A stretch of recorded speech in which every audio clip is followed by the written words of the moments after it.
जगता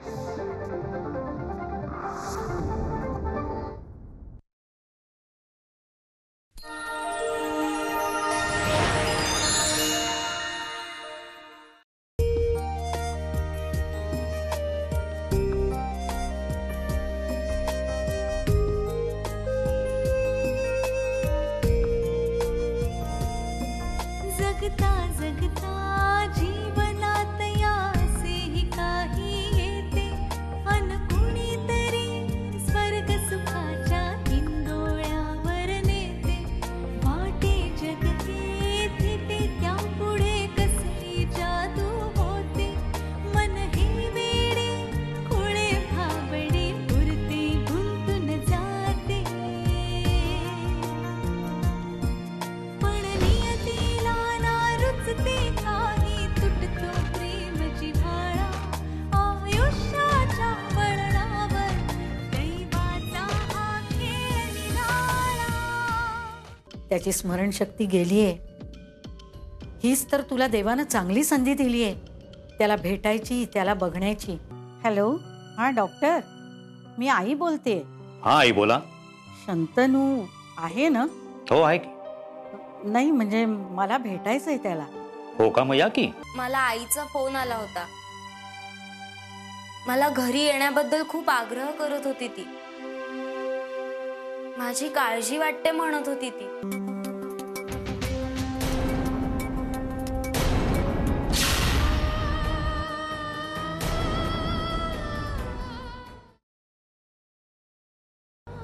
हे बघ, हे डॉक्टर आहेत ना, ते आपल्या ओळखीचे आहेत.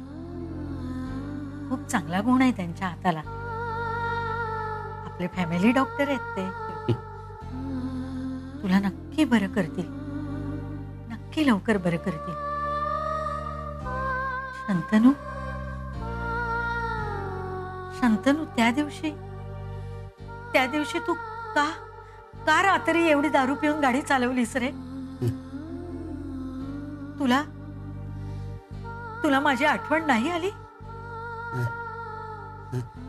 इतकी वर्ष कुठे होतास रे? आपली आई नाही आठवली तुला?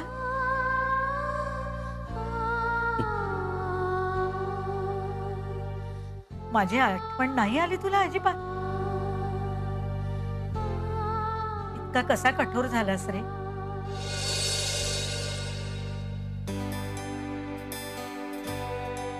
स्वतःची जबाबदारी विसरलास, जयाला टाकून गेलास, आपल्या कर्तव्याला पारखा झाला. का असं वागलास शंतनू? का असं वागलास रे? का असं वागलास?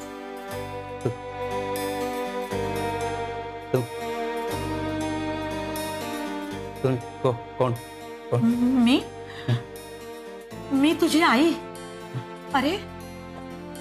अरे तू आपल्या आईला विसरलास? मला विसरून गेलास तू शंतनू?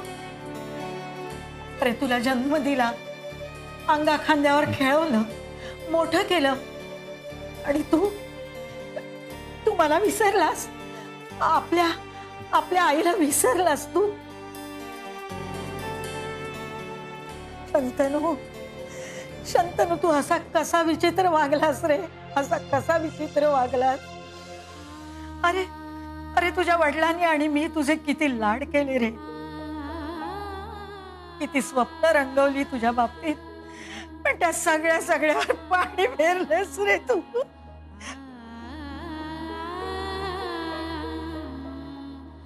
सगळ्यावर पाणी फेरलेस रे तू.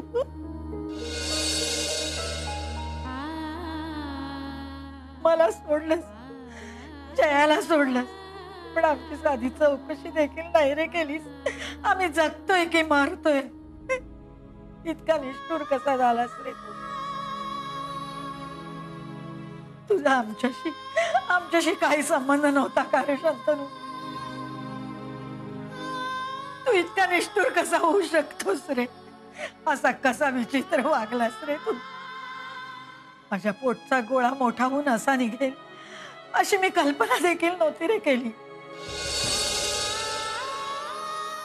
तू खूप वेगळा निघालास, खूप वेगळा निघालास तू. आमचा मुलगा आहेस असं कधी वागलाच नाहीस रे.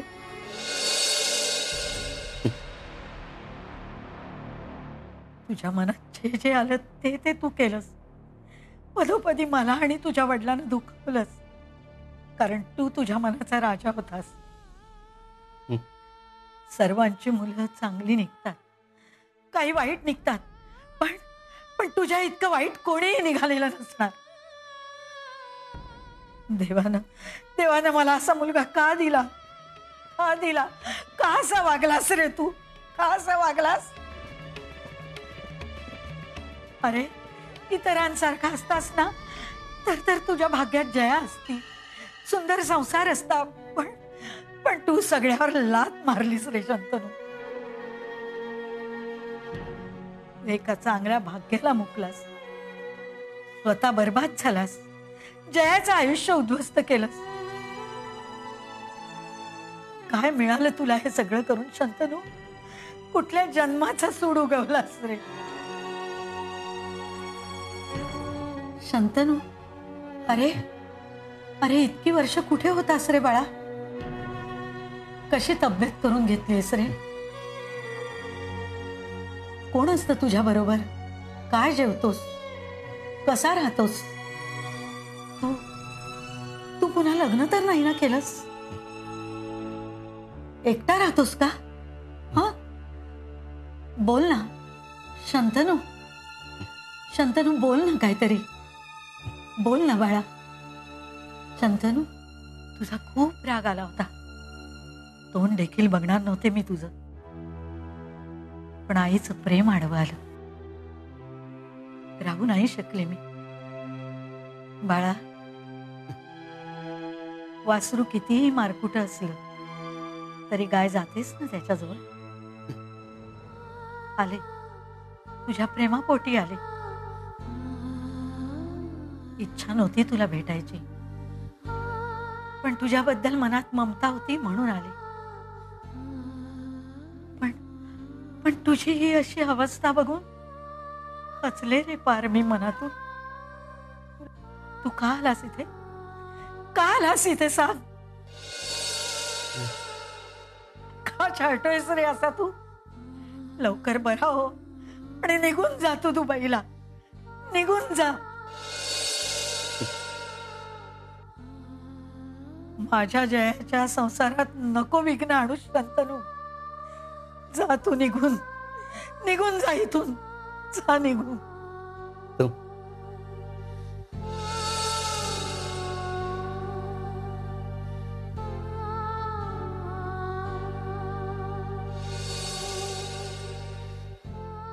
नाही नाही शंतनू, नाही. बाळा बाळा, तू नको जाऊस इथनं निघून. नको जाऊस रे.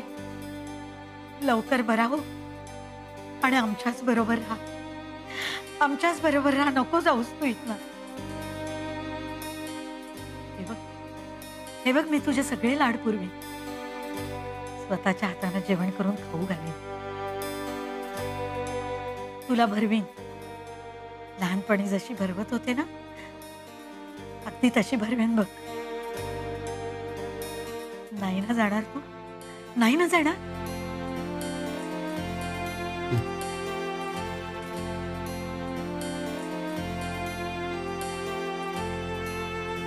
काय झालंय मला? काय करते काय मी? काय करू काही सुचत नाही.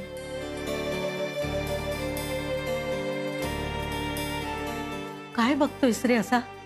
हा, मी काय बोलले काही कळलं नाही ना तुला? बेटा बेटा, लवकर बरा हो आणि निघून जा तू. कुणालाही न भेटता निघून जा. जा परत दुबईला. आई आई आई आई, शांत व्हा तुम्ही.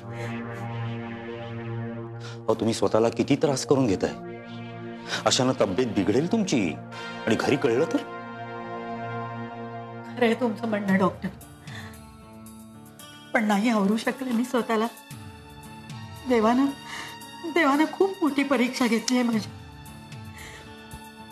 तुम्ही माझ्या केबिन मध्ये बसा. शांत बसा थोडा वेळ. चल या.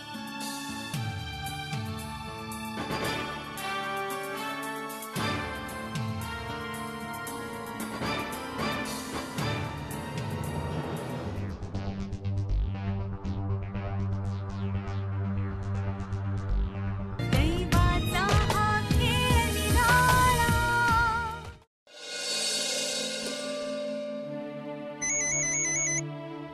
एवढ्या रात्री कोणाचा फोन आला?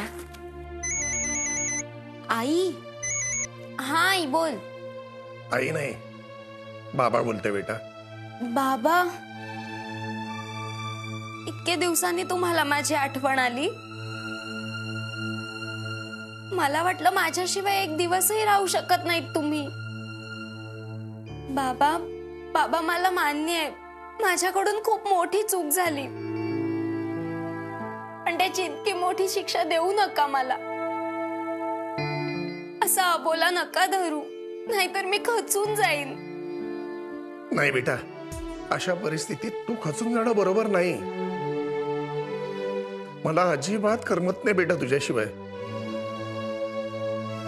म्हणूनच तुझ्या आईला मी सांगितलं की तुला फोन करून घरी बोलवून घे, पण तू नकार दिलास म्हणून आता मी फोन केला. बेटा तू घरी ये. आम्ही तुला अवर्षणसाठी फोर्स करणार नाही. आम्ही तुझी व्यवस्थित काळजी घेऊ. अशा परिस्थितीत तू बाहेर राहणं आमच्या मनाला पटत नाही बेटा. उद्या तुझ्या बाबतीत काही कमी जास्त झालं तर आयुष्यभर मनात सतत ते टोचत राहील. आम्ही स्वतःला कधीच माफ करू शकणार नाही बेटा. बाबा, बाबा हो, असं काही होणार नाही. तुम्ही काळजी करू नका. ते काही नाही बेटा, तुला माझं ऐकावंच लागेल. तुला आम्ही उद्याच घ्यायला येतो. अहो पण बाबा, मी काही एक ऐकणार नाही तुझं. तू नाही म्हणालीस ना तर मी अन्नत्याग करीन. बाबा, बाबा प्लीज, असं काहीही करायचं नाहीये तुम्ही. हे बघा, आधीच माझ्यामुळे तुम्हाला खूप त्रास झालाय. आता मला अजून त्रास नाही द्यायचाय तुम्हाला. हो ना, मग घरी परत यायला होकार दे, तरच मला बरं वाटेल. ठीक आहे बाबा, उद्या या तुम्ही दोघं. मी येते घरी.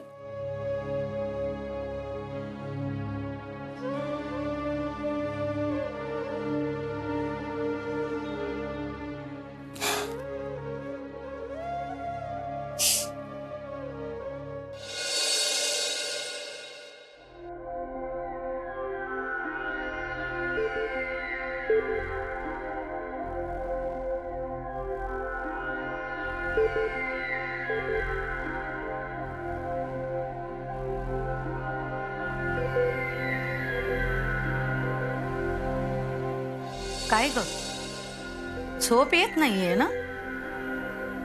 कुणाचा विचार करतेस? शंतनूचा का? हो. कसा असेल शंतनू? त्याला असं एकटं टाकून मला झोप तरी कशी येणार? एकुलता एक पोर, वडील नसलेला, ऍक्सिडेंट मध्ये जखमी होऊन एकटाच हॉस्पिटलमध्ये पडलाय.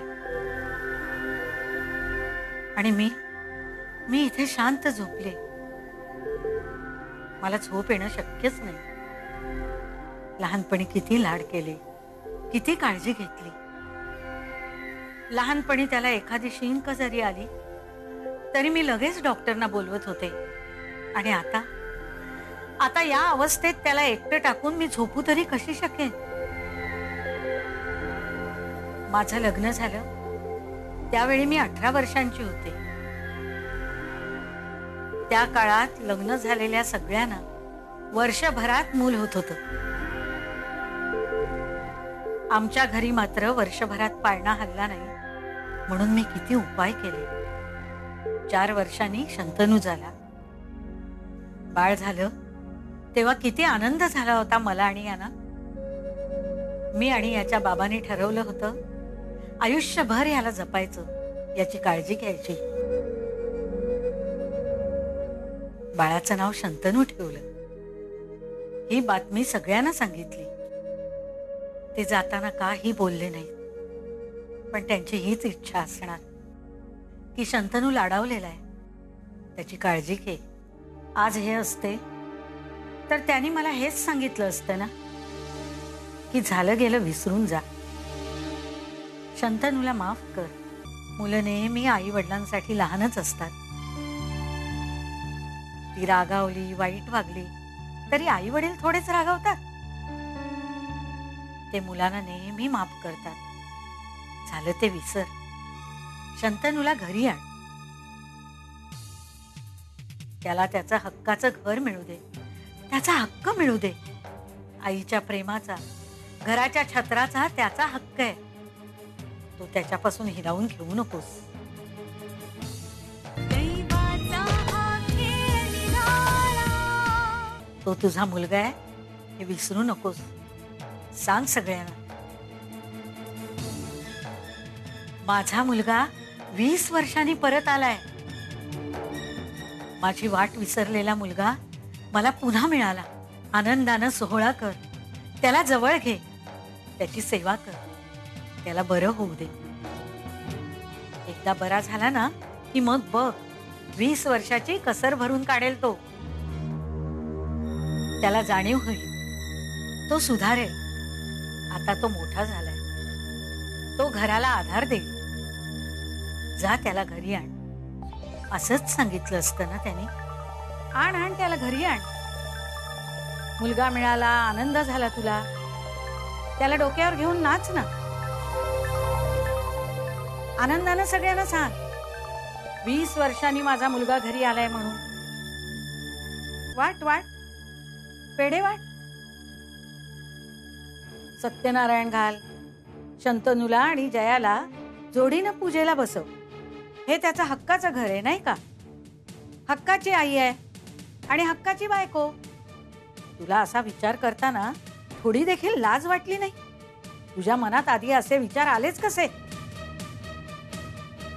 मुलगा अशा अवस्थेत दिसला तर सरळ त्याच्या लहानपणाच्या दिवसात गेलीस आणि भावनेमध्ये सत्य विसरलीस. त्या नीच मुलानं तुला दिलेला मनस्ताप विसरलीस. जयाचा संसार उद्ध्वस्त केला. ऐन तारुण्यात जयाला प्रौढत्व दिलं. घरच्या जबाबदाऱ्या आणि स्वतःचं कर्तव्य सोडून तो निघून गेला. त्याला तू माफ करायला निघालीस, त्याच्यावर प्रेम करायला निघालीस. ज्या मुलानं आयुष्यात तुला कधी प्रेम दिलं नाही त्याच्या बाबतीत तुला तुझं कर्तव्य आठवलं. आणि ज्या मुलीनं आयुष्यभर तुला प्रेम दिलं, स्वतःच्या आईपेक्षाही तुझी जास्त काळजी घेतली, त्या मुलीच्या बाबतीत तुला तुझी कर्तव्य आठवत नाहीत का? कोण कुठली दुसऱ्या घरातनं आलेली पोर, नवरा घरातून निघून गेला तरी देखील पोटच्या पोरीप्रमाणे तिनं तुझ्यावर माया केली. घराची जबाबदारी स्वतःच्या खांद्यावर पेलली. आपलं सगळं आयुष्य या घरासाठी दिलं. तिच्या प्रेमाला धुडकावून, तिला दूर सारून, केवळ मुला पुढे मायेसाठी ओंजळ पसरून भीक मागायला निघालीस. एक विसरू नकोस की तुझा मुलगा तुझ्या करता 20 वर्षापूर्वीच मेला होता. त्या मुलानं जयाचा संसार एकदा उद्ध्वस्त केलाय आणि आता पुन्हा तो जयाचा संसार उद्ध्वस्त करणार आहे. जया तुझी सून नाही, मुलगी आहे. ती तुझी मुलगी आहे.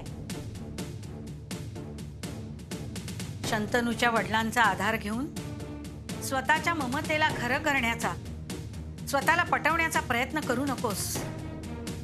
तुला मुलगा नाहीये. तुला फक्त मुलगी आहे. तुला मुलगा नाहीये. होय, पटलंय मला की मला मुलगा नाही. मला मुलगा नाही, मला फक्त मुलगी आहे. मला फक्त मुलगी आहे. मला मुलगा नाही, मला फक्त मुलगी आहे. नाही नाही, मला मुलगा नाहीये. मला मुलगा नाहीये, मला फक्त मुलगी आहे. मला फक्त मुलगी आहे. मला मुलगा नाहीये, फक्त मुलगी आहे. आई आई उठा. काय होतंय तुम्हाला? आई, स्वप्न पडताय का तुम्हाला? उठा बघू. हा, बसा, नीट बसा. काय होतंय तुम्हाला आई? काय बोलत होता तुम्ही? मला मुलगा नाहीये, फक्त मुलगी आहे. ही आहे तुमची मुलगी तुमच्याजवळ. हां, तब्येत बरी नाही आहे का? डॉक्टरांना बोलवू? नाही बेटा, मी ठीक आहे. फक्त फक्त तू माझ्या जवळ राहा, मला धीर दे. मला तू हवी आहेस, फक्त तू हवी आहेस. तू मुलगी आहेस ना माझी. हो आई, मी तुमची मुलगीच आहे. आत्ता तुमच्या समोर आहे आणि तुमच्या समोरच राहणार आहे नेहमी. तुम्हाला काहीतरी वाईट स्वप्न पडलं ना, विचित्र काहीतरी दिसलं आणि घाबरून जाग्या झाला, हो ना? आता बरं वाटतंय ना तुम्हाला? हो बाळा, मी आता ठीक आहे, पण तू मात्र मला साथ दे. आई, तुम्ही काय स्वप्न बघितलं मला माहित नाही, पण माझी साथ तुम्हाला नेहमीच आहे, ह्या जन्मी सुद्धा आणि जन्मोजन्मी राहील. पण तुम्हाला खात्री आहे ना सगळं ठीक होईल याची? नाही म्हणजे प्रियंकाच्या जीवाला काही धोका नाही ना? आता जर का आपण त्यांना इथनं दुसऱ्या हॉस्पिटलमध्ये जर का शिफ्ट केलं तर आई पोलीस आपल्याला विचारणार हे तुम्ही कशासाठी करताय म्हणून. बाबा मला माफ करा. मला सगळं कळतंय, पण मी काय करू? आपलं हसतं खेळतं घर उद्ध्वस्त करायला निघाले ना मी. तुम्ही हल्ली रोज दुपारी कुठे जाता? अगं, तुला सांगितलं ना की हल्ली घरात मन लागत नाही माझं.